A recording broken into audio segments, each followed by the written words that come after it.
Akkam jirtu obboloota koo nagaan waaqayyo bakka jirtan hundumaatti isiniif haa baay'atu. Gara YouTube chaanalii Peace Be Still jedhu kanatti dhufuu keessanii fi baay'iseen gammada. Har'a immoo kan waliin barannu sagalee dhugaa dubbii waaqayyoo wangeela keessatti sagalee jajjabinaa waaqayyo nuuf kaa'ee ifama isaaniin walii wajjin ilaala jechuudha sagalee jajjabinaa. Isa dura garuu akkuma kanaan dura beektan egaa YouTube chaanaliin kuni afaan sadiitiin darba. Afaan Ingiliffaa, afaan Amaariffaa, afaan Oromoo. Afaan sadiitiin darba. Na adaraa keessan sagalee dhugaa dubbii waaqayyoo kana namoota wajjin share godha yookaan walii hira buddeena kana buddeeni jireenyaa kana cabsaa waliif hira daddabarsaa ergaa kana. Ergaan kun baay'ee ergaa barbaachisaadha. Keessumatti iyyuu ergaan tokko dabarse waa'ee sammuu irratti waa'ee bilisummaa sammuu irratti yookaan immoo waa'ee mental freedom jettu kana power of choice jettu kana bilisummaa sammuu ishee adaraa keessan akka taatanii walii hiraa. Darbees guyyaa har'aatti wanti darbu immoo baay'ee cimaadha. Baay'ee barbaachisaadha. Maaliif isinitti fakkaate?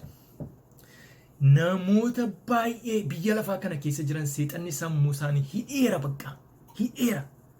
gudunfeera. Hidhaa isaanii takaallaa isaanii kana waaqayyo akka kutu. Ergaan sun ergaa takaallaa seexanni ijoollee waaqayyoo sammuu ijoollee waaqayyoo ittiin takaal uumama waaqayyoo ittiin takaal kan kutuudha ergaan sun. Na ergaa bilisa baasuudha ergaa hidhaa isaanii kutuudha waan ta'eef ergaa takaallaa isaanii ciru waan ta'eef adaraa keessan. Maaliif seexanni lolli guddaan biyya lafaa kana irratti lolli guddaan gaggeeffame baay'eetu jiru garuu lolli lola caalu keessumatti bara dhumaa kana lolli guddaan eessatti taabeettu sammuu keenya keessatti lola qulqullinaa fi jal'ina gidduutti ta'u jechuudhaan hamaaf gaarii lola hamaaf gaarii gidduutti ta'u iddoo dirree lolaanni guddaan bara dhumaatti eessa sammuu keenya keessa. Kanaafiti ergaan sun baay'ee barbaachisaadha. Seexanni immoo ergattii kana akka dhageessan hin barbaadu. Namoonni biraas akka dhagaan hin barbaadu. Maaliif seexanni sammuu keessan sammuu namootaa hamma gabroonfatetti waan barbaadu gochisiisuu danda'a. Waldaas dhaqxan dhiiftanis dhimma hin qabun. Yoo luba taatanis yoo sagalee waaqayyoo lallabdanis dhiiftanis dhimma hin qabu. Sammuttii hamma paaswaardii ishee yookaan immoo qulfii ishee furtuu ishee hamma qabatee jirutti waan barbaaddan yoo gootanii dhimma hin qabun. Kanaafiti sammuu keessan harka diinaa jala harka seexanaa jala walaba baasuun bilisa baasuun hojii isa jalqabaati. Jireenya kiristiyaanummaa deemsa gara waaqaa sochii gara waaqaa goonuu irratti sadarkaa jalqabaa irratti taa'uu kan qabu sammuu keenya hidhaa seexanaa jalaa takaallaa seexanaa jalaa hiikuu baasuudha jechuudha. Mee kan hundumaa dura waliin haa kadhannu. Yaa Waaqayyo Abbaa guyyaa har'aatti carraa nu laatte kanaaf galanni siif haa ta'u. Ammammoo yaa Waaqayyo sagalee jajjabinaa, sagalee dhugaa, sagalee jaalalaa, sagalee tokkummaa, sagalee nagaa wangeela dhugaa keessatti wangeela barabaraa keessatti kan itti barreessitutu jira. Har'a isa waliin qorachuudhaaf jenna adaraa yaa Waaqayyooti gurra hubatu yaada hubatu qalbii hubatu nuuf kenni cubbuu keenya hundumaa nuuf dhiisi maqaa Yesuusiin ameen. Erguman ergaa kana jalqabee illee seexanni hin jaallanne lola guddaan itti banee jira. Hin jaallatu kana qulfii ishee argine qulfitti bira geenye na hin jaallatu seexan naafis naa kadhadhaa ergaa kana akka karaatti nafne akka itti fufee humnaaf jabina waaqayyo naaf kennuun akka itti fufu gara boodaatti akka hin deebine gara fuulduraatti deemuudha malee du'illee taanaan kan boodatti na deebisu hin jiru dhimmi Phaawulos anis kanuman jedhamu maqaa waaqayyootiin na gara fuulduraatti deemuu ergaa wangeela barabaraa kan ergaa abdii namaaf kennu ergaa biyyaan gargar hin qoonne lagaan gargar hin qoonne bifaan gargar hin qoonne sanyiin gargar hin qoonne beekumsaan gargar hin qoodu hundumaatiif amantiin gargar hin qoodu ati hundumaa bifa waaqayyootti kan uumama hundumaa biyya lafarra jiraniif kan qophaa'e ergaan kun. Kanaaf anani ergaa koo keessatti ergaa abdii, ergaa jaalala, ergaa fannoo gooftaa Yesuus irratti xiinxale godheetani malee isaati baay'ee wanta controversial ta'an yookaan immoo ergaa wangeelaa ta'an iyyuu baay'ee kan wanni nama godhan kana keessa kaa'uun barbaanne. Maaliif ergaa abdii irratti hundeessu kana irratti inni xiyyeeffachuu barbaade. Ergaa jaalalaa, ergaa abdii, ergaa nagaa kana biyyi lafaa irra kan barbaadaa jirtu. Biyyi lafaa kan dhabde kanaadha. Beekumsa miti kan isheen dhabde. Beekumsa abdii irratti hundaa'e abdii kan abdii namaa kennu. Abdii dhugaa abdii sobaa biyyi lafaa kennu sun abdii dhugaa irratti hundaa'e wangeela irratti hundaa'e kan kennu sammuu nagaa kan kennu kana kan isheen dhabde jaalala kan isheen dhabde jaalalli hin qabbanaa'e namni akka bineensaa wal nyaachuutti ka'e akka bineensaa wal nyaata maatii keessattis waldaa keessattis alattis manattis dondumaatti barichi bara dhumaati kanaafi gooftaa Yesuus Kiristoos dhufuudhaaf jala balbalarra ga'eera qophaa jabaadhaa gara boodaatti hin deebiinaa as geessanii gara boodaatti dachaa Misir keessaa kan na baasumni kee gargaaree addanaan na ga'ee har'a immoo na biraa dhibamaaree adaraa nan gatiin waaqa koo danda'ee na deemu qophaa koodha faarfataan tokko maqaa isaanii kana baay'ee yaadadhan dachaa Misir keessaa kan na baasumni kee gargaaree addanaan na ga'ee har'a immoo na biraa dhibamaaree adaraa gatiin nan isiin waaqa koo danda'ee na deemu qophaa koo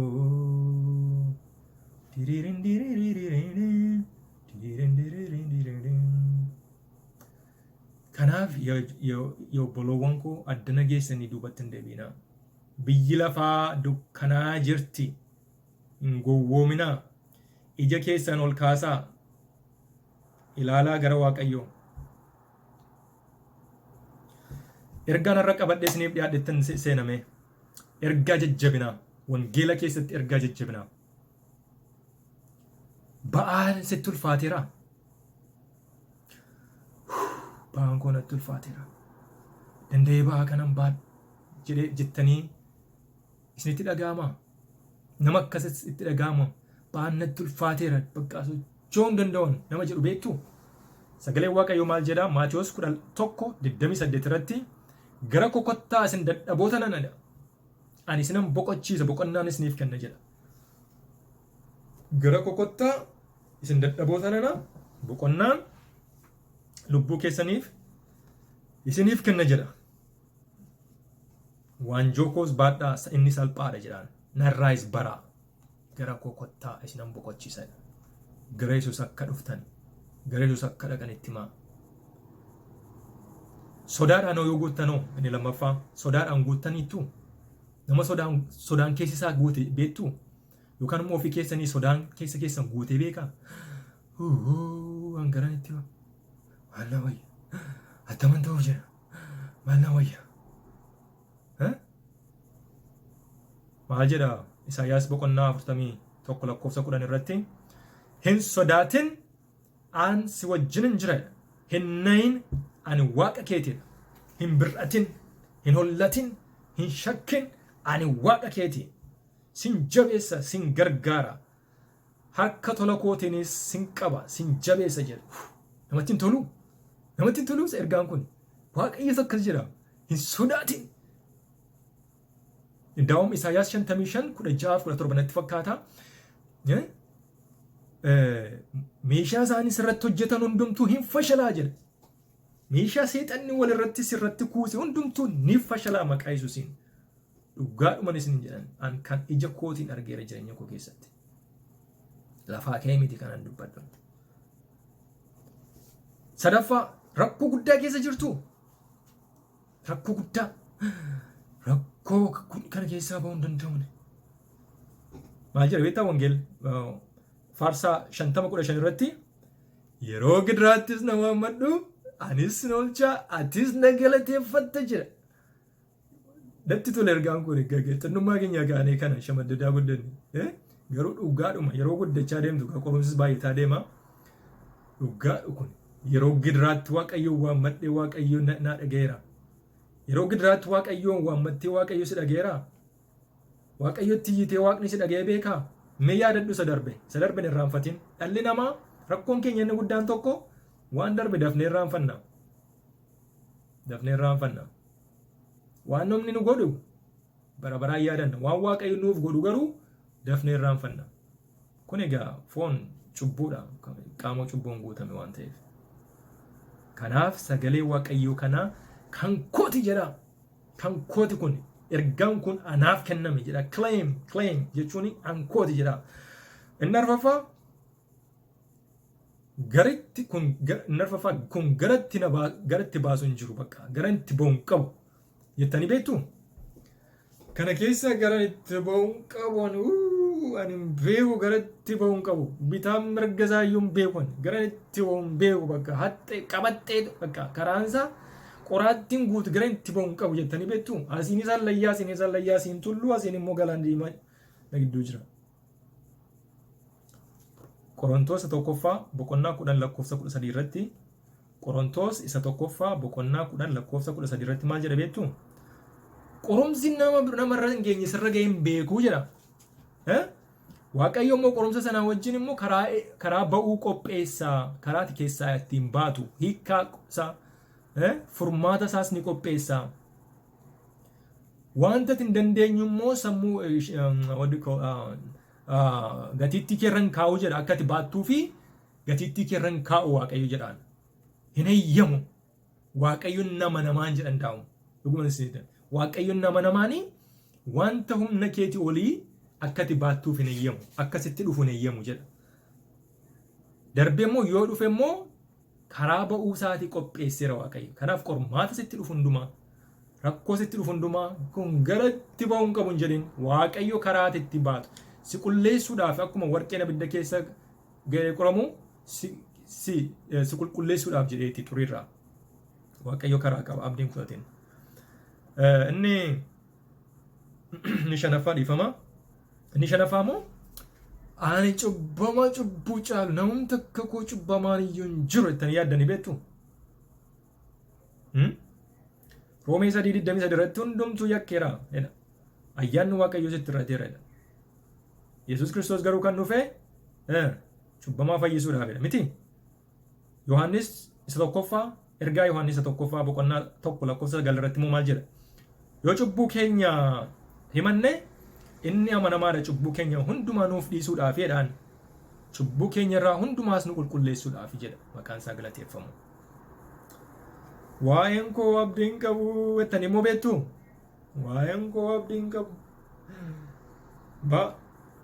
waa'ee koo dhiisi lafaan kaasin abdiin qabu waa'een koo jettanii beektu maal jedha beektu wangeela irratti seera uumamaa boqonnaa 18 lakkoofsa 14 irratti dhugumaan wanti waaqayyoon dhibu jiraareedha ergamaan waaqaa miti saaraadhaan waggaa amma kanatti inni mucaa godhadhaa waggaa 90 meeqa isheen dhugumaan wanti waaqayyoon dhibu jiraare dhugumaan wanti waaqayyoon dhibu jiraareedha faarfannaan dhugumaan wanti waaqayyoon dhibu jiraare hin jiru deebii isaanii beektu har'a lubbuun ga'uun keeyyuu dhugumaan wanti waaqayyoon dhibu akka hin jirre agarsiisa yoo isa kaan irraanfattellee yoo isa kaan gantellee har'a lubbuun jiraachuun keellee meekaleessa deebi'iiti ilaale eessa akka turte waaqayyo balaa meeqa keessa akkasi baase abidda meeqa keessa akkasi dabarse rakkoo meeqa keessa akkasi dabarse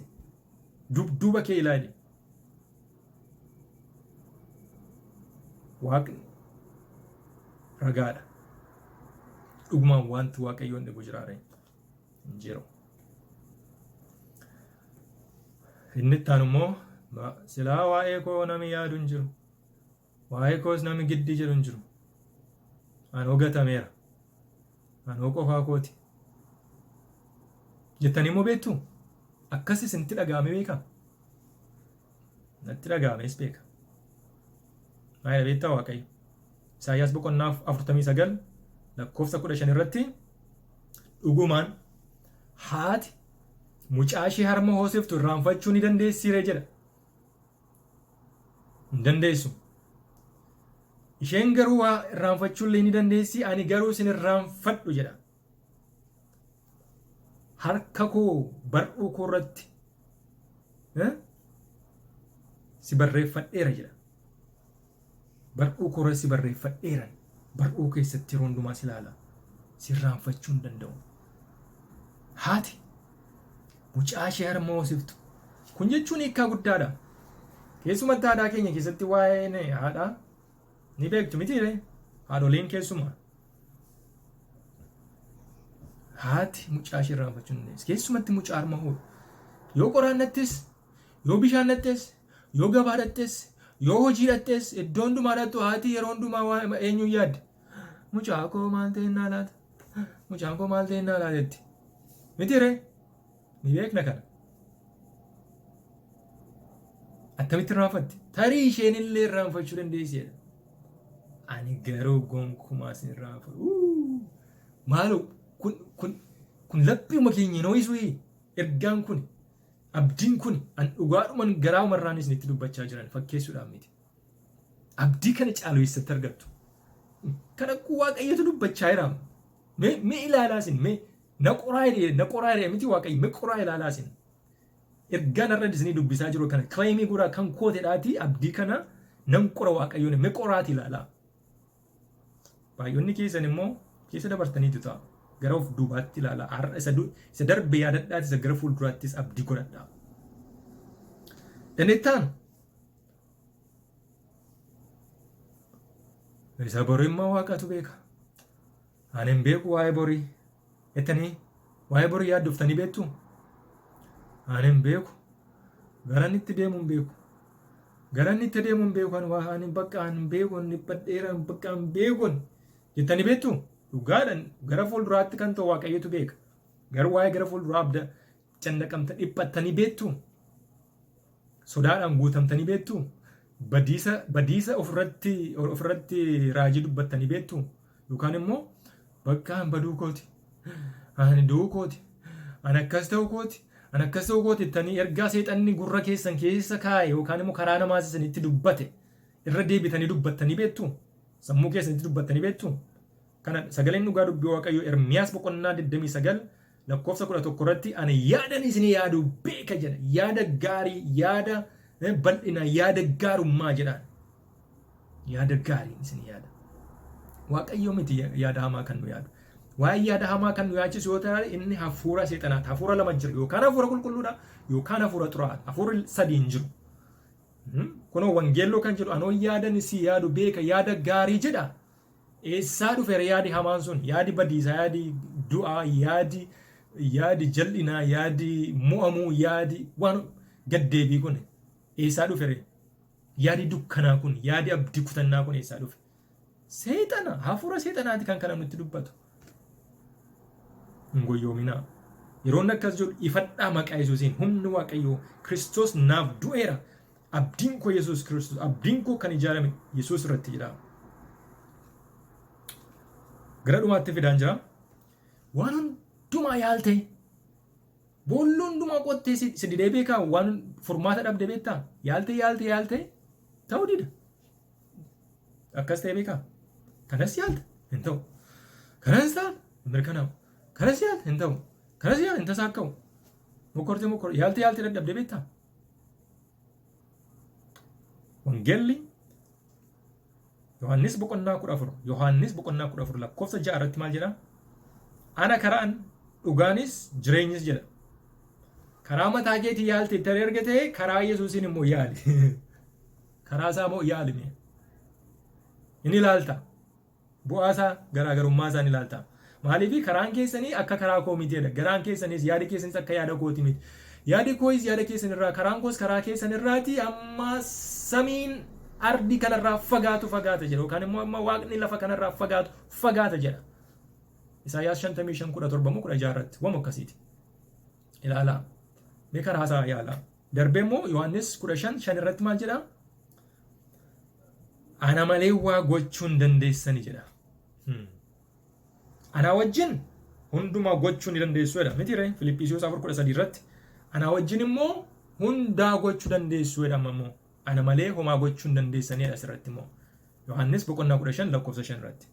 Kanaaf obboloota koo gara dhumaatti gaa Luqaas 5:31 isin dubbisa. Warri fayyaa ta'anii ogeessa fayyaa hin barbaadanidha. Warra dhukkubsatan malee. Akkuma kana immoo ani immoo biyya lafaa kana dhufee warra qulqulloota jedhanii of waamanii futuun ta'anii warra cubbamootaafan dhufen biyya lafaa kanaa jedha Yesuus. Kanaaf egaa har'a hundumti keenya cubbamoota, dhukkubsattoota, rakkoo qabna. Maaliif gara Waaqayyoo gara Yesuus hin dhufu? Hiikkaa gaarii kan qabu. Hiikkaa gaarii cubbuu keenya irra kan qulqulleessuu danda'u. Gara dhumaatti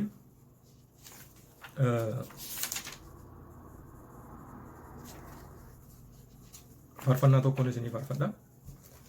Cubbuu keerraa qullaa'uu ni feetaa'edha. Yes. Dhugaadha kun. Humna guddaa qaba dhiigichi jedha. Humna guddaa qaba dhiigichi. Dhiiga isa kam? Dhiiga gooftaa Yesuus Kiristoos. Cubbuu keerraa qullaa'uu hin feetaa dhiiga hoolichaa dhiiga isaatii. Cubbuu keerraa mo'umsaan barbaada humna guddaa qaba dhiigichi.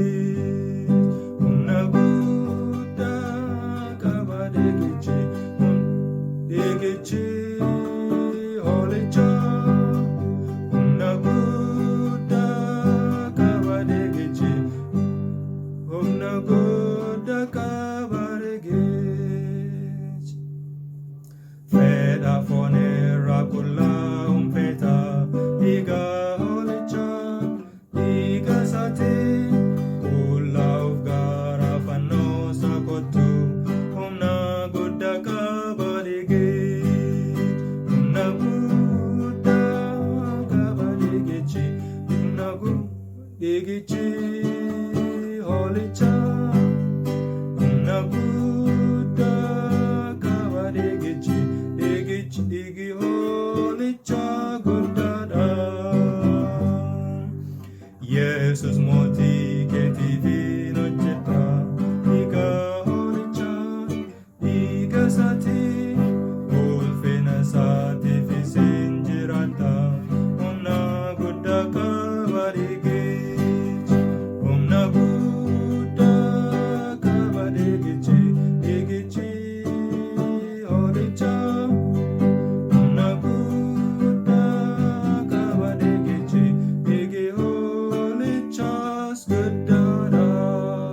Dhiigi gooftaa keenya Yesuus Kiristoos cubbuu keenya hundumarraa nu qulleessuuf ni danda'a. Gara dhiigichaa, gara dhiiga hoolichaa akka dhufu, cubbuu keenya irraas akka qulqulloofu, sodaa keenya irraas akka qulqulloofu, rakkoo keenya hundumarraas akka qulqulloofu, Waaqayyo hunduma keenya gargaaru, Waaqayyo isin haa eebbisu maqaa Yesuusiin. Ameen. Nagaan turaa, Waaqayyo isin wajjin haa ta'u. Ergaa kana adaraa keessan, ergaa abdii, ergaa nama jajjabeessu kana, abdii namaaf kennu kana, biyya darabaa kana keessa hamma deemnutti abdiidhaan kan nama guutu kana, nama jajjabeessu kana uummata hundumaa wajjin sheerii godhaa yookaan immoo hiraa. Waaqayyo isin haa eebbisu. Ameen. Ciao.